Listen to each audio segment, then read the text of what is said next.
कोई भी व्यवहार दुनिया का हमें निभाना है तो सबसे पहले बड़े लोगों ने कहा कि धरातल देखो। मित्रता करनी है, धरातल देखो। विवाह संबंध करने हैं, धरातल देखो। व्यापार संधि करना है, धरातल देखो। प्लेटफॉर्म, उसका आधार धरातल का मतलब है जिस पर हम ये दोस्ती कायम करना चाह रहे हैं, जिस पर हम मित्रता या संधि या संबंध कायम करते हैं। सबसे पहले उसका आधार देखो। उसको मत देखो जिससे संबंध बनाने हैं, उसको देखो उसका धरातल क्या है।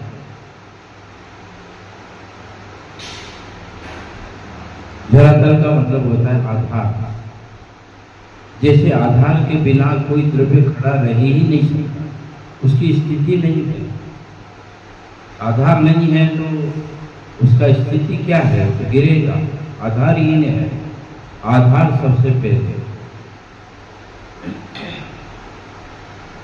तो हम यदि कोई भवन बनाते हैं, मंदिर बनाते हैं, अर्थार्जन का साधन बनाते हैं, तो उसका धरातल आधार क्या होगा? आधार का मतलब नींव से नहीं है, उसका पूर्वज। मुझे आपसे मित्रता करना है तो मैं आपका पिछला हिस्सा देखूंगा कि आपके माँ बाप कौन हैं, आप किस प्रांत के रहने वाले हैं, आपके पहले जो व्यापार किया है वो मित्रगण कैसे हैं, वो आधार ढूंढेंगे। किसी कन्या से विवाह करना है तो उसका आधार ढूंढेंगे कि इसके नाना, मामा, काका, चाचा, पिता, माँ, इसकी बहनें, इसके भाई, इसके दादा, ये कहाँ के हैं, कैसे हैं, कहाँ से आए हुए हैं, इनका क्या चरित्र है, ये सब आधार पहले ढूंढा जाता है। उसी आधार से वस्तु के तथ्य का निर्णय होता है और उसी आधार पर वस्तु आगे परखी जाती है और वस्तु में वैसा ही निर्णय आगे जाकर के आता है।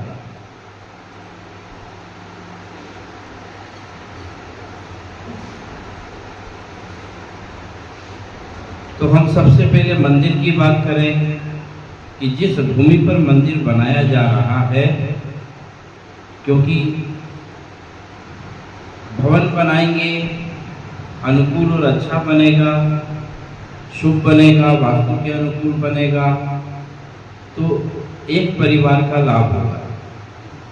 ऐसा नहीं होगा कि मेरा भवन है, मैंने वास्तु से बनाया है तो मेरा पड़ोसी उससे फल रहा है। नहीं, पड़ोसी के मकान से बनेगा, मैं मेरे भवन से बनेगा।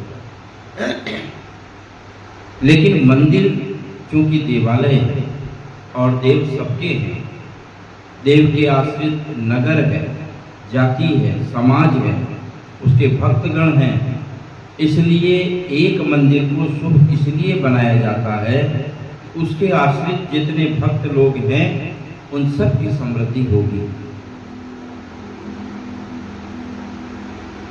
तो मकान के योग्य, मंदिर के योग्य भूमि कौन सी हो सकती है?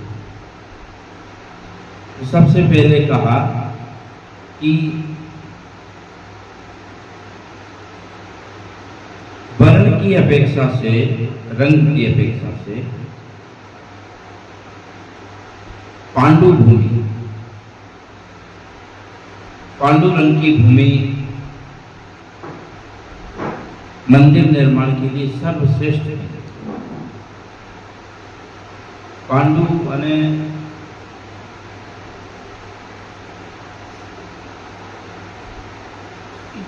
ये अपने जो हाथ धोने की मिट्टी, हाँ, हाथ धोने की मिट्टी वो पांडु मिट्टी है, मुल्तानी मिट्टी, वो पांडु मिट्टी कहलाती है। इस तरह के वर्ण वाले, मतलब पीले में हल्का हरापन लिए हुए, सफ़ेदपन लिए हुए, वो पांडु मिट्टी सबसे बढ़िया है, सबसे बढ़िया है। अब भूमि में क्या होता है कि भूमि में परतें होती हैं, परतें होती हैं।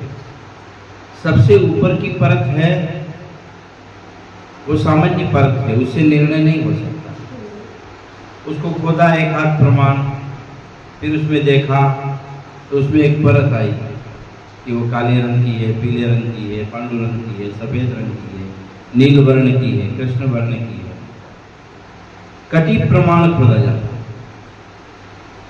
सही निर्णय वहीं आएगा, कटी प्रमाण निर्णय से आएगा।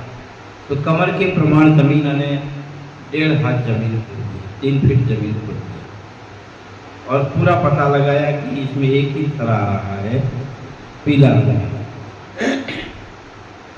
पांडु रंग, सफेद रंग। तो पांडु रंग का एक ही होता है तो सर्वश्रेष्ठ। एक सिलेक्शन हो गया। दूसरा श्वेत मिट्टी, सफेद रंग की मिट्टी, भूरी मिट्टी, वो भी श्रेष्ठ है। पीत रंग की मिट्टी, पीले रंग की मिट्टी, वो भक्ति प्रधान है।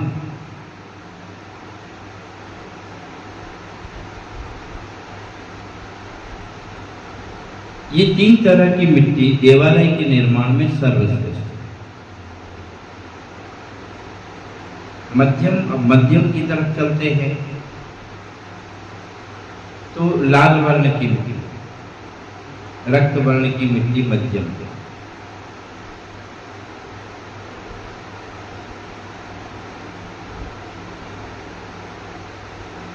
और फिर और आगे चलते हैं कि जगन्य मिट्टी कौन सी है, तो बोले वो कृष्ण वर्ण की, धुएं के वर्ण की मिट्टी।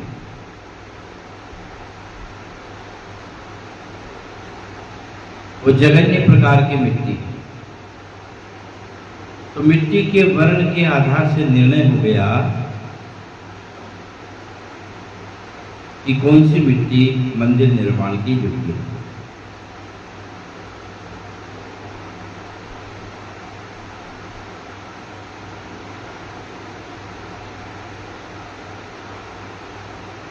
एक निर्णय और करते हैं, भूमि का स्वाभाविक ढलान। स्वाभाविक ढलान, एक तो ढलान अपन बना सकते हैं कि जमीन है, एक तरफ में ढलान लेना है तो उसको खोद दिया तो ढाल बन गया।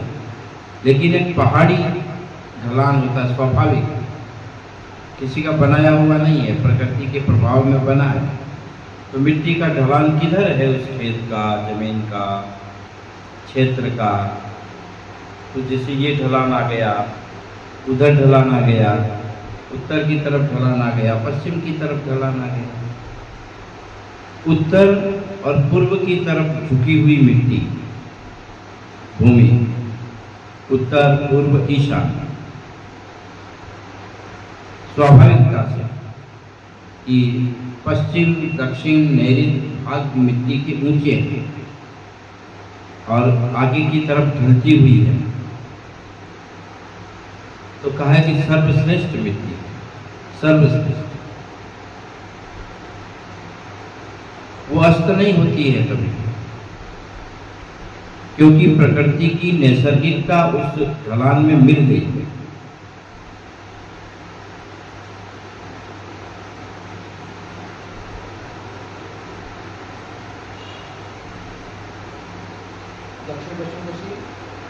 दक्षिण पश्चिम और नैऋत्य में ऊंचाई है।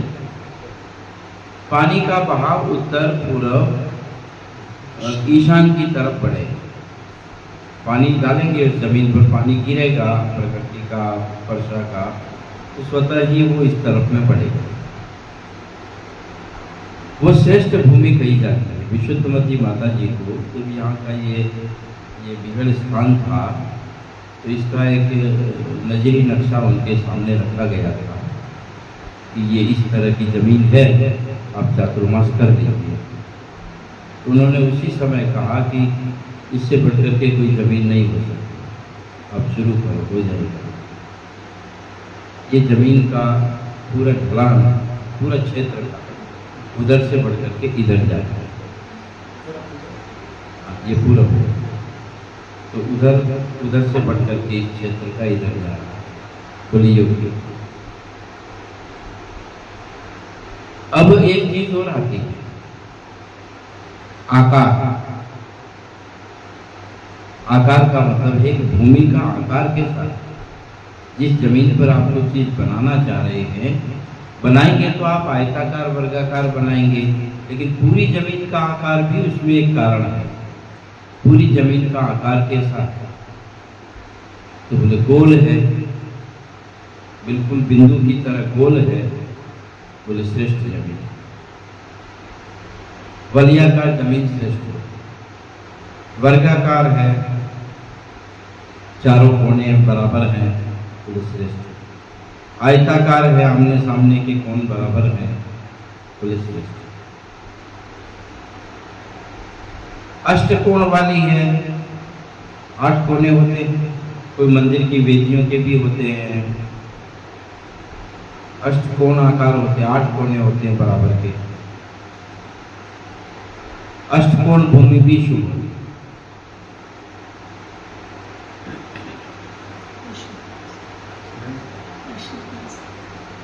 अशुभ भूमि है विकृत, कोने ही नहीं है, इधर उधर इधर टेढ़ी मेढ़ी ऐसे बने हुए, एक कोना कहीं जा रहा है, एक कोना कहीं जा रहा है, एक कोना कहीं जा रहा है, 10-15 कोण हो रहे हैं, टेढ़ी मेढ़ी जमीन है, वो जमीन शुभ नहीं होती। जिसका नेरित और वायु भी पड़ा हुआ होता है वो जमीन शुभ नहीं होती।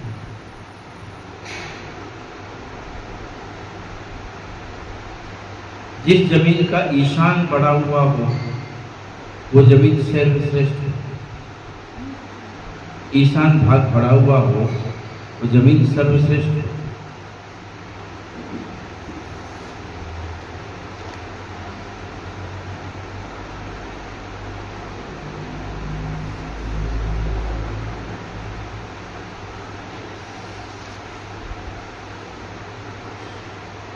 ये जमीन है,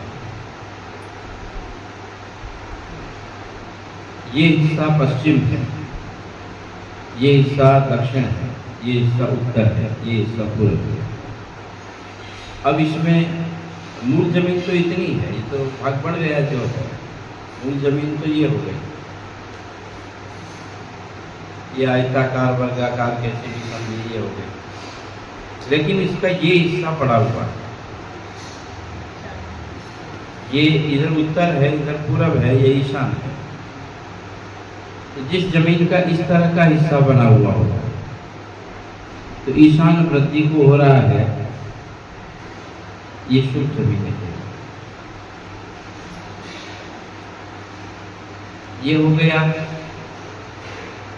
इसमें वायु भी बढ़ गया, ये दक्षिण हो गया, ये पश्चिम हो गया, ये उत्तर हो गया, पूरब हो गया, ये हिस्सा बढ़ गया, वायु कोण बढ़ गया है। ये जमीन शुभ नहीं है। ये ले लिया, इसमें ये दक्षिण, ये पश्चिम, ये नैऋत्य बढ़ गया हिस्सा, ये भी ठीक नहीं।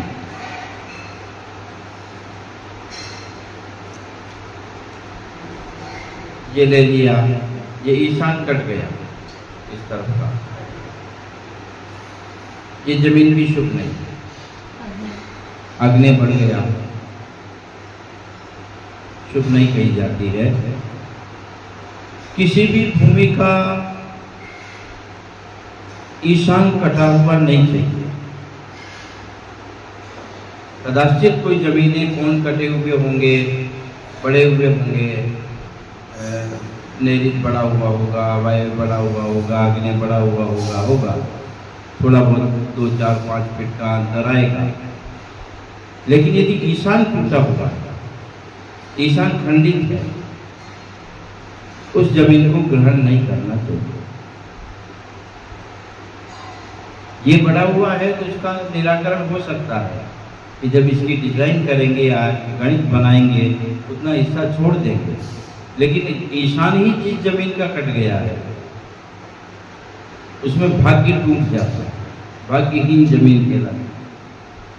तो जैसे किसी खेत में बीज बोते हैं और बीज फलता नहीं है, उगता नहीं है, तो ऊसर भूमि, अंकुरित भूमि नहीं है, बांझ भूमि कहलाती है। ईशान टूटने से भूमि में बांझपन आ जाता है। तो बांझपने का मतलब है कोई चीज वृद्धि को नहीं मिलेगी, न सुख समृद्धि मिलेगी, न संतोष मिलेगा, न शांति मिलेगी, न धन का क्षेत्र बनेगा, न कुछ भी नहीं बनेगा। तो समृद्धि में बाधा का कारण है ईशान कोण टूटा हुआ है। हम किसी मंदिर की भूमि की परीक्षा करें कि चलो साहब किसी ने बताया है कि हमारे यहाँ इसको आप परीक्षण कर लीजिएगा, तो परीक्षण की शुरुआत कहाँ से हो? शुरुआत तो करना पड़ेगा। जैसे डॉक्टर आता है तो साहब क्या हो गया, बुखार आ गया, चलो ठीक है, तो परीक्षण कहाँ से शुरू करता है? पहले वो डायग्नोसिस करेगा, इस निर्णय तक पहुंचेगा कि ये मिस्टेक कहाँ से हुई।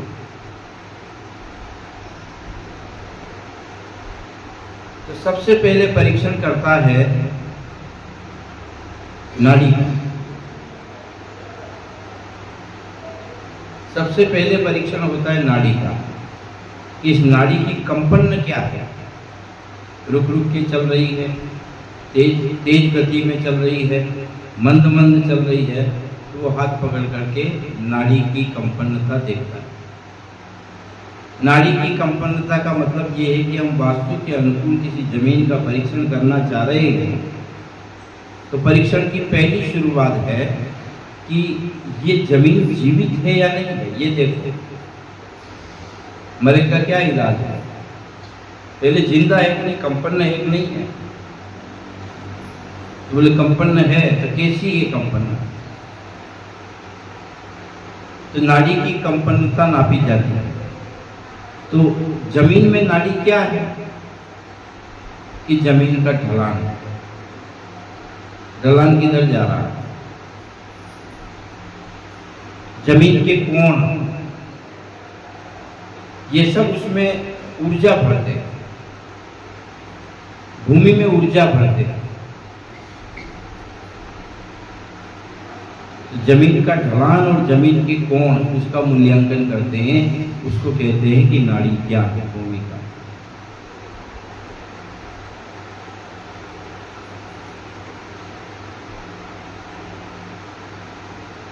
ये वर कन्या का जो मिलान करते हैं उसमें एक नाड़ी ज्ञान है। नाड़ी ज्ञान क्या चीज है? नाड़ी कौन सी? ये नाड़ी थोड़ी है।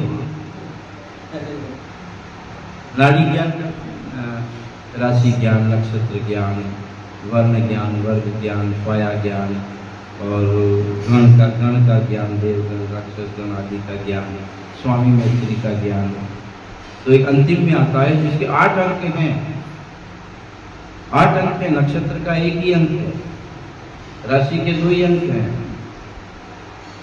लेकिन सबसे ज्यादा अंक वर कन्या के मिलान में 36 में से 8 अंक नाड़ी के। तो नाड़ी क्या चीज है कि ये कन्या या ये वर जीवित है या नहीं।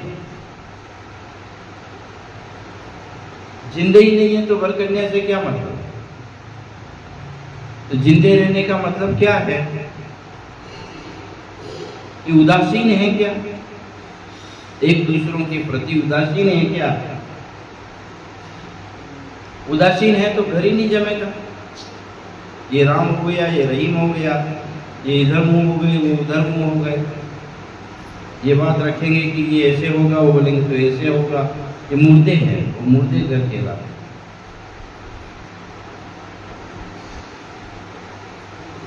आत्मीय संपन्नता कहते हैं इसको, नाड़ी की योग्यता को आत्मीय संपन्नता, कि किसी भी परिस्थिति में बोले ठीक है,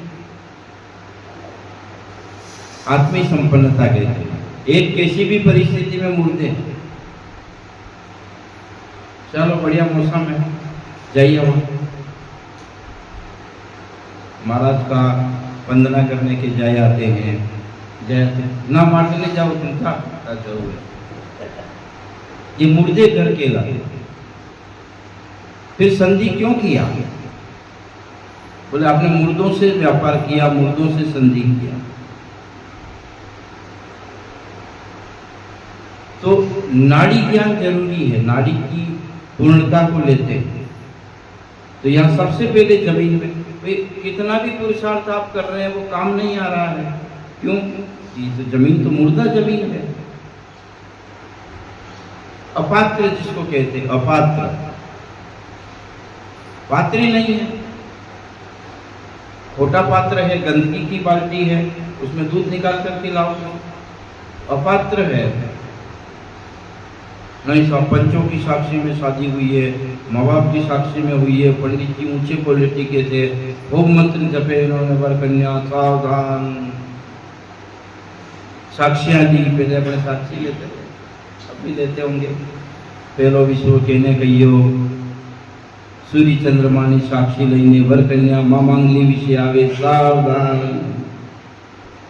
20 साक्षी लेते, बड़ी बड़ी अग्नि की साक्षी, वायु की साक्षी, आकाश की साक्षी, माता पिता की साक्षी, पंचों की साक्षी, देव शास्त्र गुरु की साक्षी, 20 साक्षी लेते थे। लेकिन मुर्दे को क्या साक्षी देना? ये नाड़ी जिसकी भंग हो गई है, अब कितने भी साक्षी ले लो वो तो काम ही नहीं आएगा।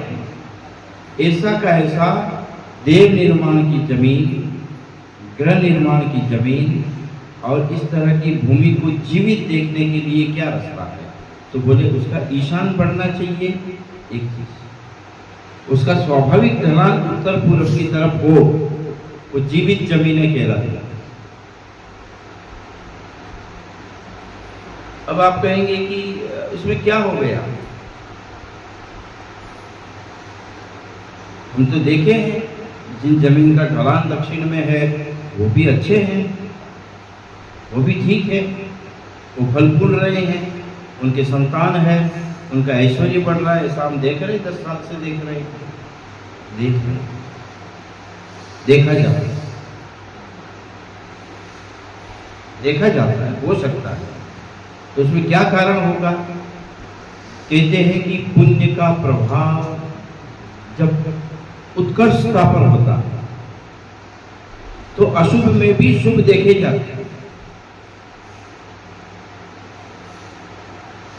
जब मेरे पुण्य का प्रभाव होगा, सत्ता प्रबल होगी, राजनीति में ऊंचा होता होगा, मेरे दुश्मन भी मेरी सेवा करेंगे, चाय का प्याला लेके खड़े रहेंगे, जी जी सर सर सर। जो लाठी दिखा देते हैं वो लाठी लेकर के रक्षा करेंगे। क्यों? कि मेरी सत्ता इस समय प्रभावशाली है।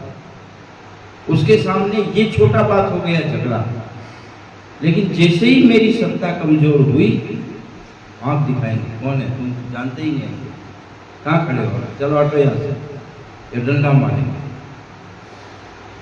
इसी तरह से पुण्य की सत्ता प्रभावशाली है, उस समय ये वास्तु ज्योतिष ये सब चीजें कमजोर हो जाती, खत्म नहीं होती, कमजोर हो जाती, कमजोर हो जाती।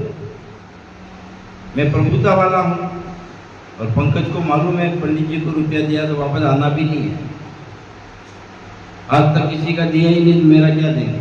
लेकिन मैंने इनको कहा कि 1 लाख रुपए देना अभी, तो चूंकि मैं प्रभावशाली हूँ, जिन्हें रोते मरते भी 1 लाख रुपया पहुंचा दिया। और जहां आवश्यकता है, मंदिर में बोली चल रही है, शांति धारा शांति धारा शांति धारा, 1008 रुपया, 1009 ही नहीं करता है। भावनी ऐसा नहीं है। इसी तरह से पुण्य का जब प्रभाव आता है तो व्यक्ति को अनगिनत लाभ अनायास हो जाते हैं। इसका मतलब वो क्षेत्रजन्य लाभ नहीं है, वो बनावटी लाभ है, समय आकर के खत्म हो जाएगा, विलीन हो जाएगा, तुषार की तरह है। लेकिन हमें स्थायी लाभ चाहिए, स्थायी लाभ चाहिए।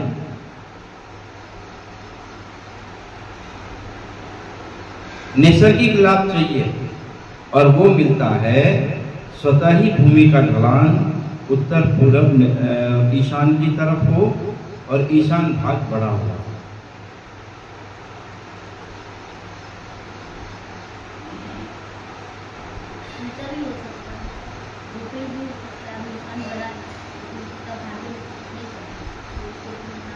हाँ, भाग्य तो उसके साथ काम करेगा ही करेगा, उसका भाग्य स्टार तो उसके साथ काम करेगा ही करेगा।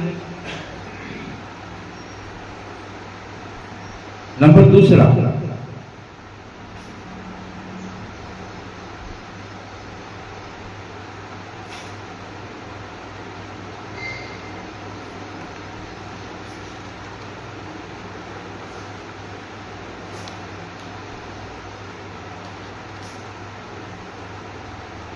कुछ जमीनें पूर्वोन्नत होती है। पूर्वोन्नत का मतलब है कि चारों तरफ से ढला, जैसे अपन कहते हैं कि तगाड़ा, उसको यदि औंधा कर दें तो चारों तरफ का ढलान आ गया, उसको कूर्मपीठ कहते हैं। कूर्मपीठ भूमि, जैसे कछुआ, कूर्म का मतलब कछुआ और उसकी पीठ, तो चारों तरफ से ढलान है। ये जमीन शुभ है, लेकिन किसके किसके लिए है? देवालय और राजभवन के लिए, दो के लिए। गृहस्थी के लिए अनुकूल नहीं।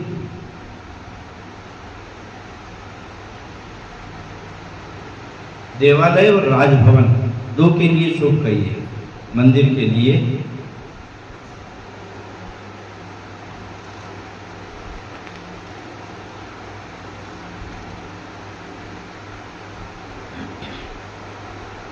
दिग्मूढ़ भूमि, एक होती दिशा और एक होती विदिशा।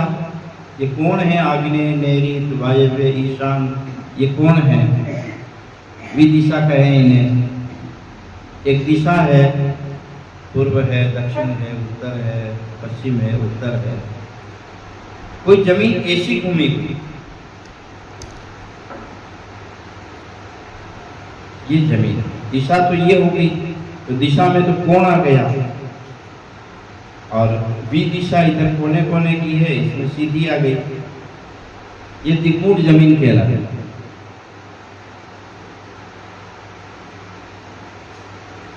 दिग्मूढ़ जमीन है। अब इसमें होगा क्या? दिग्मूढ़ जमीन में हम कोई भवन बनाएंगे, मंदिर बनाएंगे, तो यदि दिग्मूढ़ जमीन त्रिभागी ज्यादा हो तब तो तकलीफ नहीं है। त्रिभागी का मतलब है कि 50 फीट का मंदिर या मकान बनना है और प्लॉट 150 फीट लंबा, 150 फीट चौड़ा, 3 भाग बड़ा। त्रिभाग भूमि है, 150 फीट लंबी है, 150 फीट चौड़ी है, और हमको 50 फीट का भवन बनाना है। तो भवन तो बनेगा दिशा में, जमीन दिग्मूढ़ है, तो उसमें भवन दिशा में बनाया जा सकता है। विदिशा का प्रभाव उसमें नहीं आता, कोण का प्रभाव नहीं आएगा पूरी जमीन में। लेकिन इतनी नहीं है, और छोटी जमीन है कि हमारे पास में 60 बाई 60 की जमीन है, 60 फीट लंबी, 60 फीट चौड़ी, और उस जमीन में हम 50 फीट का भवन बना रहे हैं, तो भवन तो बन जाएगा, लेकिन वो लाभप्रद नहीं हो सकता,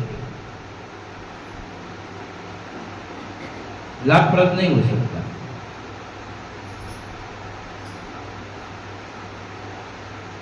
तो उसके लिए छोटा भवन बनेगा कि 60 फीट जमीन है तो 20 फीट का भवन बनेगा। छोटा बनाना पड़ेगा। बड़ा बनाना है तो 3 गुना ज्यादा लेना पड़ेगा।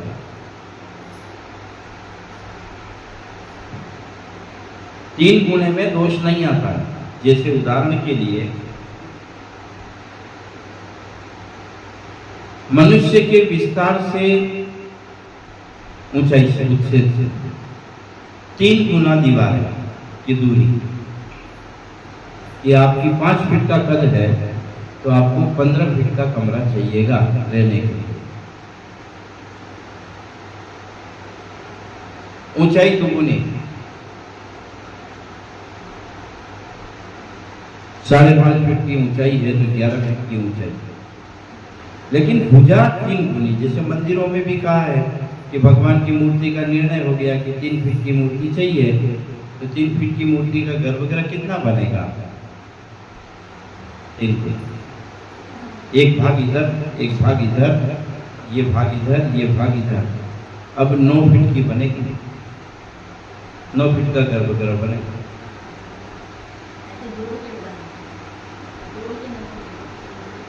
चारों तरफ 9 फीट, हाँ, चारों तरफ 9 फीट। 3 फीट तो खुद का भाग ही हो गया।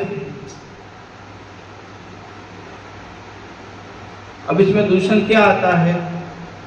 यदि संक्षेप भवन है, छोटा बनाया है तो घुटन आती है, और बड़ा बनाया है तो ओरा नहीं भरती है। व्यक्ति के शरीर से निकलने वाली ऊर्जा ही व्यक्ति को प्रभावित करती है। व्यक्ति के शरीर से निकलने वाली ओरा, मैं सामायिक करता हूं तो मेरे इस तन से कुछ न कुछ निकलता है। अच्छाइयां निकलती है, मैं अच्छा सोचता हूं तो अच्छाइयां निकलती है। फिर वो अच्छाइयां ही मेरे को अनंत गिने अच्छाइयां देती है, दूसरा कोई नहीं देता। शरीर में जब ठंडी होती है, जब ठंडी का मौसम होता है तो शरीर में गर्मी कौन देता है? तो अपन सोचते हैं कि रजाई गर्मी देती है, नहीं, रजाई गर्मी नहीं देती। मेरे भीतर की गर्मी ही मेरे को गर्मी देती है। तो चादर है, एक चादर ओढ़ते हैं अपन तो ठंड नहीं जाती है, एक चादर ओढ़ते हैं तो ठंड नहीं जाती है, और 2 ओढ़ लिया तो ठंड चली जाती है। एक चादर ओढ़ा है तो शरीर की गर्मी उस चादर से निकल रही है। एक परत की ताकत नहीं है कि वो मेरे अंदर की गर्मी को रोक सकती है, वो चीर के निकल जाती है। लेकिन उसके ऊपर दूसरी परत है तो बाहर की ठंडी को वहां तक रोक रही है। पहले चादर से तो वो पार हो रही है ठंडी, लेकिन दूसरे चादर से पार नहीं होती। और मेरे शरीर की निकलती हुई गर्मी पहले चादर से तो पार हो रही है, लेकिन दूसरे चादर में नहीं जा सकती। इसलिए उनकी लड़ाई दोनों चादर के बीच की हो गई और मैं बचा का बचा रह गया, गर्मी हो गई है। यही कारण है और कोई कारण नहीं। तो अपन अपने शरीर से जो सोचते हैं वो ओरा निकलती है, जो सोचते हैं वो ओरा निकलती है कि मैं बहुत धर्म ध्यान कर रहा हूं तो मेरे शरीर से धर्म ध्यान के पौद्गलिक प्रदेश निकल रहे हैं। अब वो वापस मेरे को बेनिफिट कब देंगे? स्वतः ही बेनिफिट कब देंगे? एक निश्चित परिमाप होगा 3 गुने का, तो 10 मिनट, 15 मिनट, आधे घंटे के बाद में अब वो ओरा उसमें भर गई है। इसलिए एक परिमाप बताया है कि जिनदेव का जो भवन बनता है, गर्भगृह बनता है, मूर्ति के माप से दुगुना लंबा चौड़ा बना है।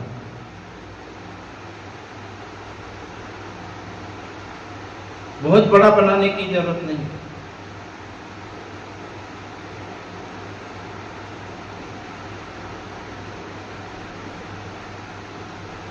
त्रिभुज जमीनें होती है, 3 कोने, त्रिभुज पान के पत्ते की तरह। ये अग्नि का रूप है। त्रिभुज, त्रिभुज अग्नि का रूप है। इसलिए जहाँ अग्नि स्थापित करते हैं वहाँ त्रिकोण मंडल बनाते हैं। हवन कुंड बनाते हैं तो हवन कुंड में या जहाँ दाह करते हैं, अग्नि पैदा करते हैं, तो अग्नि का मंडल बनाते हैं। तो अग्नि मंडल क्या है? त्रिकोण मंडल। अग्नि मंडल त्रिकोण मंडल, त्रिकोण बनाते हैं। अग्नि का बीज क्या है? रम। रम माने अग्नि, अग्नि का बीज अक्षर है। तो मंडल तो हो गया त्रिकोण,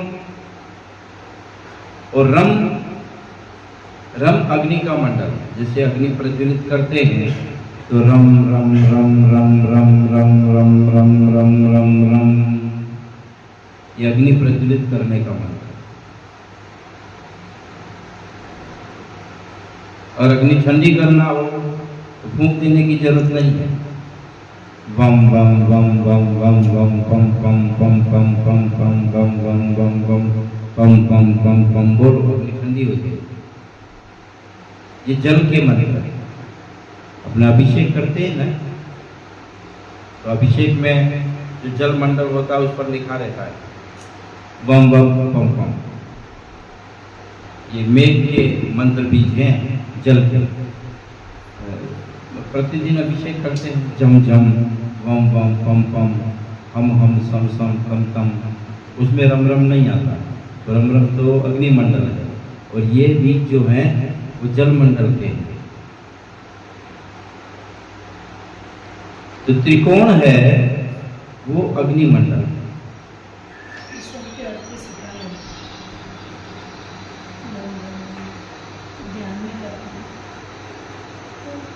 बीज अक्षर तो बहुत महत्वपूर्ण है। इससे तो इन बीज अक्षरों से गीत बना करके, संगीत बनाकर उसमें स्वर साध करके बरसात ले आते थे। कवि लोग पुराने जो होते थे संगीतज्ञ, वो ये जो ध्वनियाँ हैं, ध्वनि यानी शब्द, चाहे वो स्वर हो चाहे वो अक्षर हो, ध्वनि है, उससे अग्नि पैदा कर लेते थे, बरसात ले आते थे, असमय में फल फूल पैदा कर लेते थे।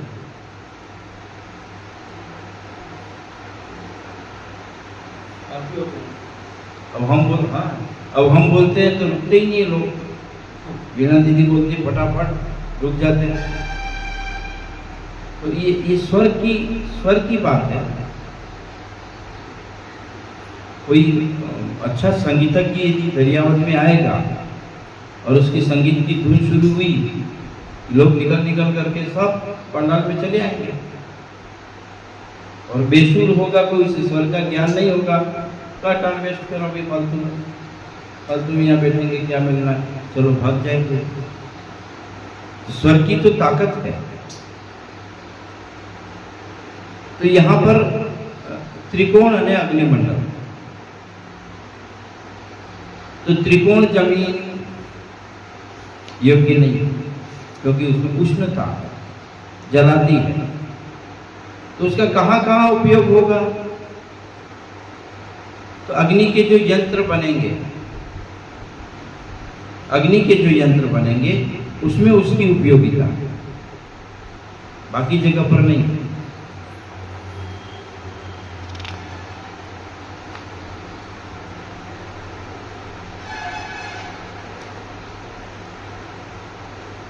तो समाधि के समय में त्रिकोण का मुख किस तरफ रहता है? दक्षिण में रहता है। मैं अपनी सौ की बैठक ये कोना हो गया सामने नहीं, वो क्या है कि जो दिशा मुनिराज की बनाते हैं संस्कार के लिए, वो दिशा दक्षिण बनाते, दक्षिण में। तो कोना भी दक्षिण में जाएगा। शिखा है तो आगे भाग आएगा, आगे की तरफ, मुंह की तरफ। जैसा इधर मुंह है तो त्रिकोण इधर ही जाएगा, त्रिकोण इधर ही जाएगा शिखा। उसके नाक की दृष्टि आगे कहाँ बढ़ रही है? हाँ, आगे वाले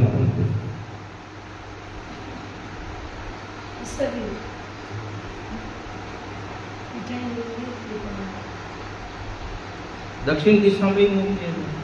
संस्कार लेंगे तब भी दक्षिण में ही, क्यों? यात्रा उसकी यम दिशा में है, यात्रा यम दिशा में।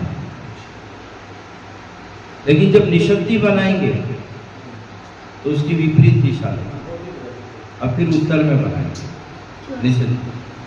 सीधा हो गया तो शव था। अब तो मुझे राज की अवस्था में गई ना, निषद्धी उत्तर दिशा में ही गई। आचार्य श्री की भी उत्तर दिशा में ही की, आचार्य दिशा में। माता जी का भी उत्तर दिशा में है। हाँ, उत्तर भी हाँ? उत्तर है तो उत्तर बनाना चाहिए। हाँ, जगह नहीं करके पूर्व बनेगी। जगह नहीं है, विकल्प है, कोई समस्या है, अलग चीज है। फल तो मिलेगा, पर जितना मिलना चाहिए उतना नहीं मिलेगा।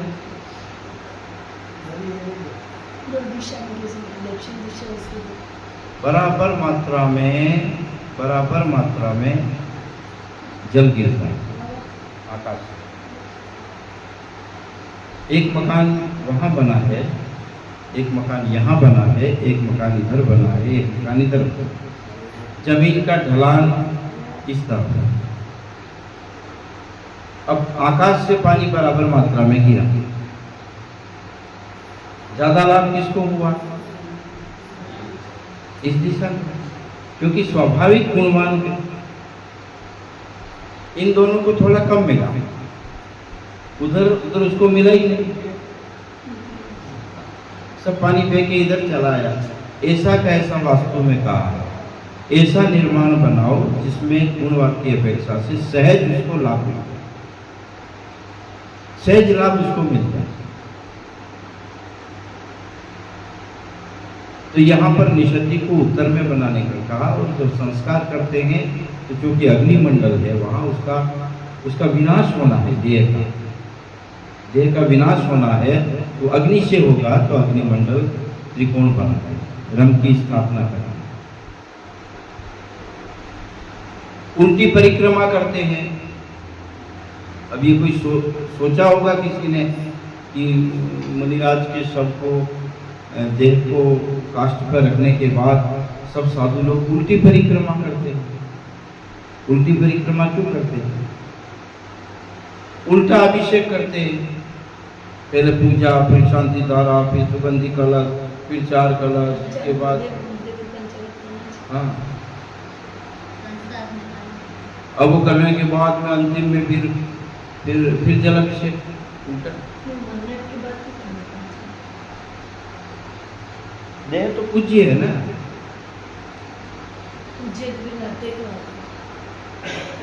वो अपवित्रता अलग चीज है, लेकिन वो देह तो वंदनीय है। उसमें अपवित्रता आ रही अलग चीज है कि महाराज जी के शरीर में मल है,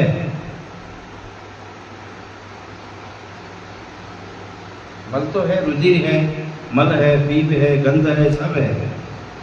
वो देह का काम है, और मुद्रा तो वंदनीय है। तो ऐसा क्यों करते हैं? ऐसा इसलिए करते हैं कि मुनि हत्या का पाप लगता है जलाने से। जलाने से मुनि हत्या का पाप लगता है। मुनि की देह जला रहे हैं ना, तो उसका पाप लगता है। तो उसमें मुनित्व को निकालते हैं उस देह से। ये विपरीत करने का मतलब है, विपरीत पूजा और विपरीत परिक्रमा ये है कि जिस परिक्रमा से और जिस द्रव्य पूजा से, मंत्र संस्कार से इनको मंत्रित किया था, मुनित्व की स्थापना की है, पहले उसमें वो मुनित्व निकालेंगे। मुनित्व निकाल दिया ना। जैसे कोई व्यक्ति मर गया, अब वो देह किसकी थी? वो देह किसकी थी? वो देह पहले जन्म हुआ उस समय माँ की थी। जन्म हुआ तो माँ की अमानत थी ना, माँ के कुंभ से आई हुई ये बार उसकी निधि थी, लेकिन माँ ने उसका दान कर दिया। माँ बाप ने उस देह का दान किया। किसको किया? वर को कर दिया, कन्या को कर दिया। वर कन्या को उसका दान कर दिया, कन्या का दान कर दिया। अब वो कन्या का देह पति की हो गई, वो स्वामी की हो गई देह। अब उस देह को जलाने की इजाजत बच्चों को नहीं है। उसकी औरत यदि इजाजत करेगी तो वो जल सकती है। तो औरत इजाजत कैसे करेगी? तो पहले उसकी शादी का विमोचन होगा कि उसको 7 उल्टे फेरे लगाएंगे। अपन तो अध्यात्मवादी हो गए तो भूल गए सब, ये चीज अपने लिए नई पैदा हो रही है, नई चीज सुनने में आ रही है, क्योंकि हमारे गुरुजनों ने नहीं सिखाई। तो उस देह को, जिस देह से शादी हुई थी, उस शादी का विमोचन कराएंगे, तो उसको उल्टा फेरा कराएंगे कन्या को, लेडीज को, स्त्री को। उसके बाद वो इजाजत देंगे।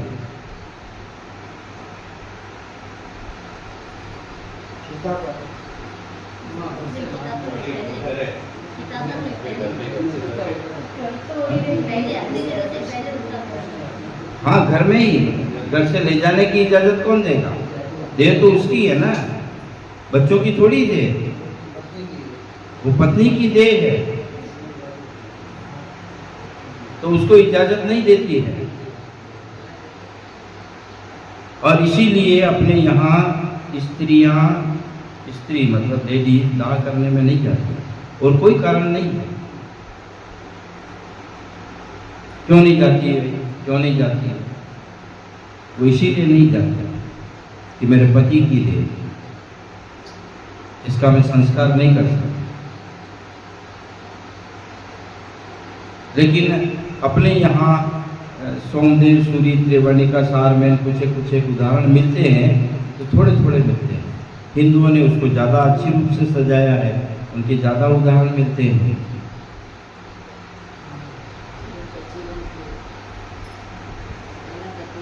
एक तो ये है, दूसरा एक कारण और है। वो कारण ये है कि कदाच किसी के पूर्व भव के संयोग होते हैं कि 9 भव की प्रीत थी राजू की। अब ये जीव मर करके कहाँ जाएगा और मैं कहाँ जाऊंगा? ये स्वर्ग में चला गया आदमी मर करके, मैं तिर्यंच पर्याय में चली गई।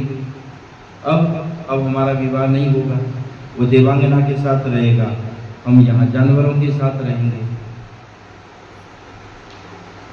तो शादी का विमोचन करते हैं, शादी का विमोचन करते हैं। वही छूटो ना अपने छूटा।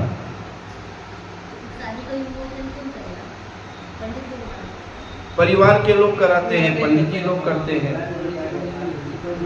विधि है, टोटका है, टोटका है। ऐसा नहीं है कि पुरोहित जी मंत्र पढ़ेंगे तभी शादी होगी और पुरोहित जी नहीं मंत्र पढ़ेंगे तो शादी हुई नहीं।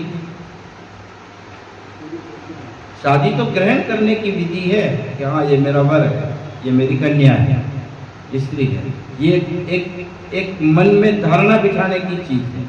जो वरमाला करते हैं वो भी तो शादी है। पुरोहित जी नहीं होंगे तो नहीं होंगे। तो यहाँ पर ये प्रकरण चल रहा था कि जो जमीन जिसके लिए अनुकूल कही है कि मंदिरों के लिए कौन सी जमीन अनुकूल है, घर के लिए कौन सी जमीन अनुकूल है, राजभवन के लिए कौन सी जमीन अनुकूल है, किस ढलान वाली जमीन चाहिए, किस वर्ण वाली जमीन चाहिए, उन सब की जैसी आवश्यकता कही है वैसी आवश्यकता हमें ढूंढना चाहिए। अब ये सब चीज आम व्यक्ति के लिए नहीं है। आम व्यक्ति को इसका दिमाग खराब नहीं करना चाहिए कि नहीं मेरे तो वो पांडुरंग की जमीन पर मंदिर बनाना है और पांडुरंग की जमीन दरियावत में है ही नहीं, फिर भिंडर में जाके मिल रही है पांडुरंग की, तो मंदिर भिंडर थोड़ी बनेगा।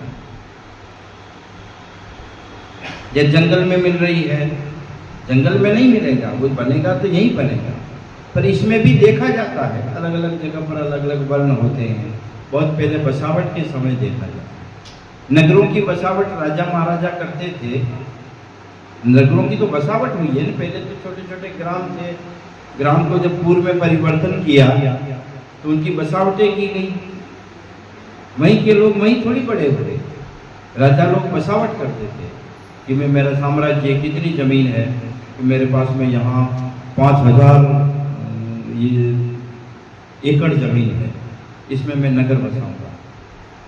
तो राजा की प्रभुता होती थी, तो बसाने के लिए क्या करता था वो? वास्तुशास्त्रियों को बुला करके जमीन का विभाजन कराता था कि इसमें सबसे पहले मार्ग तय करो, राजमार्ग। बसावट कैसे करते थे?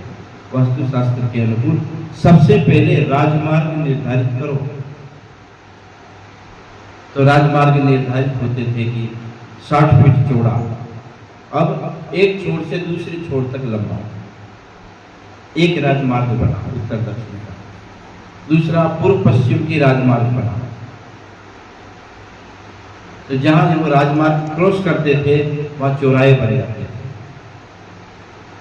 तो चारों दिशाओं की राजमार्ग बिल्कुल 90 डिग्री में, जैसे जयपुर बसा हुआ है, महाराजा जय सिंह ने बसाया है, उसने 90 डिग्री में बसाया।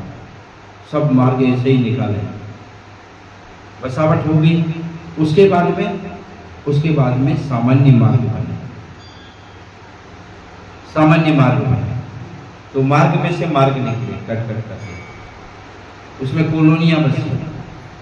उसमें निर्धारण हुई कब गांव में जो सफाई कर्मचारी हैं, जो हरिजन हैं या जो सफाई करते हैं ऐसे लोग हैं, अब वो कहाँ रहेंगे? बोले ईशान में ले जाओ, उनको ईशान में ले जाओ। महत्तरी का अपने यहाँ जैसे स्वर्ग में सौधर्मिंद्र है और उसके नगर की बसावट है, तो वहाँ कौन कौन है? तो महत्तरी का मतलब सफाई कर्मचारी, उन सबको ईशान में देंगे, क्योंकि नैऋत्य में स्वामी रहता था। राजा कहाँ रहेगा? राजा दक्षिण में, पश्चिम में, नैऋत्य में रहेगा, तो उसकी विपरीत दिशा में महत्तरी का रहेगा। महत्तरी क्या चीज है? अपने यहाँ क्या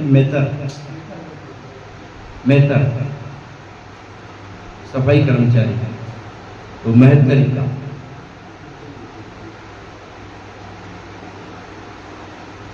उसके बाद में उसका निर्धारण होता था कि पुरोहित लोग कहाँ रहेंगे, जो पूजा कर्म करते हैं पुरोहित लोग हैं, व्यापार कर्म करते हैं व्यापारी लोग हैं, योद्धा हैं, उन सब के लिए उसके अनुकूल जमीन ढूंढते थे। योद्धाओं को अग्निकोण में रखते थे, अग्निकोण में रखा जाता है।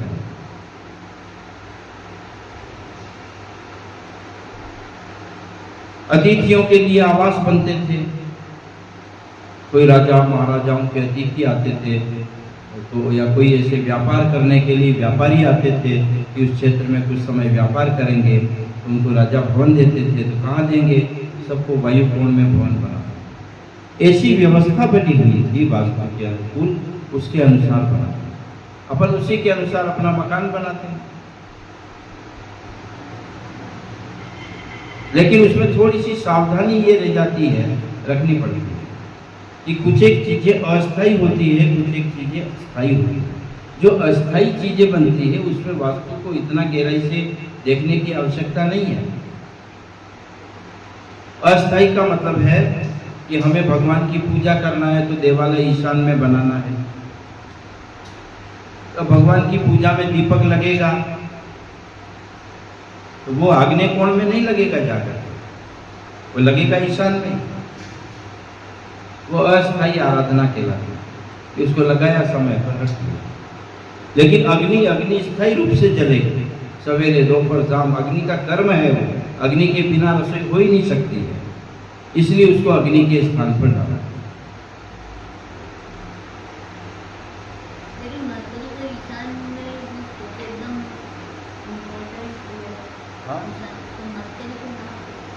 वहां रखा है, उनका कर्म अपवित्र नहीं है, उनकी भावनाएं देवतुल्य है।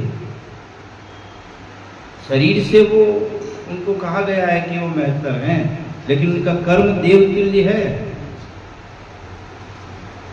जैसे कोई माँ अपने बच्चों के मल साफ करती है, उस समय वो महत्तरी का है,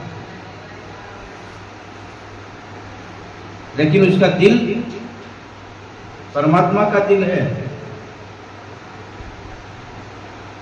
डॉक्टर मल साफ करता है, 8 मास का सेवा कर्म है, वो ये है कि जाति से कोई ऊंची नीची बात कही है, वो अलग विषय हो गया, पर उनका कर्म जो है वो सेवा तुल्य है। ये जो परिचारक शब्द आया है, परिचारक, देवताओं में भी परिचारक होते हैं। ये परिचारक हैं, सेवा करने वाले सब। यहाँ पे राय मुनियों के लिए आए थे हाँ परिचारक साधु। हाँ, जब समाधि होती है तो उनकी जो सेवा करते हैं, तो मल साफ करते हैं, उनके लिए आहार की व्यवस्था करते हैं, तमाम सेवाएं, पाटा बिछाने से लेके ये सब।